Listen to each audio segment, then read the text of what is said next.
Hello everyone welcome और welcome back to my mini blog. I hope कि समस्ते बहुत भलरे थिबे। तो आज गोटे नुआ डे फ्रेश स्टार्ट करवा।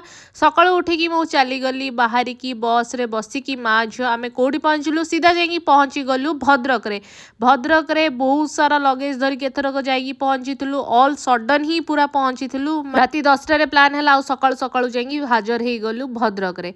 आ मु एठी लगेज धरिक पूरा ठिया होता गोटे मेडिसिन स्टोर आगे कहीं रुद्र आसला पिकअप करने सीए ताकू बाटर नबार थिला मेडिसिन। तो सी तार किणिकी आनला मु एमती पूरा बस्ता भोजन करिकी मझिरे पूरा धरिकी बस्ता भारी कष्ट होता है। मते जागा भी मध्य होना था। मामा तार पळेइथिला बस रे तांको घर जाए आ मु एठी पूरा थकी गले एते बैग बोही बोहीकी तांको जीवा रास्तार मस्जिदटा पड़े आ मते मस्जिदटा बहुत बहुत सुंदर लगे। जेतेबेले जाए देखी देखी एमती जाउथा से मस्जिदटा तापर पहुंच जाइथिली आई पाखरे माने माउसी घरे आई अछि मासे हेलाणी।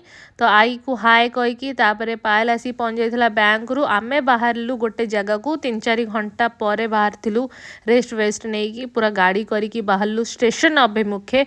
आउ समस्ते जाउथले माने जेमती कि माउसी आई मामा मु पायल तापर सीधा गाड़ी अटकिला स्टेशन रे। आमे अपेक्षा कलु ट्रेन पाई हेले से दिन एमिति हमर बैड लक ट्रेन थिला दिन 3टा 15 रे आमको ट्रेन एजाए संध्या 5टा बाजीगला पछे मिलानी।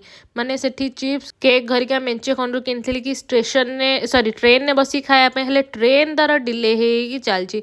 लास्ट को संध्या 8टा बाजीगलानी पछे ट्रेन आसु न थाए। माने नेक्स्ट पार्ट रे देखिबी मु एक्चुअली ट्रेन ने बसिली ना सेठू रिटर्न करी आसिली। सेथि पई स्टे ट्यून।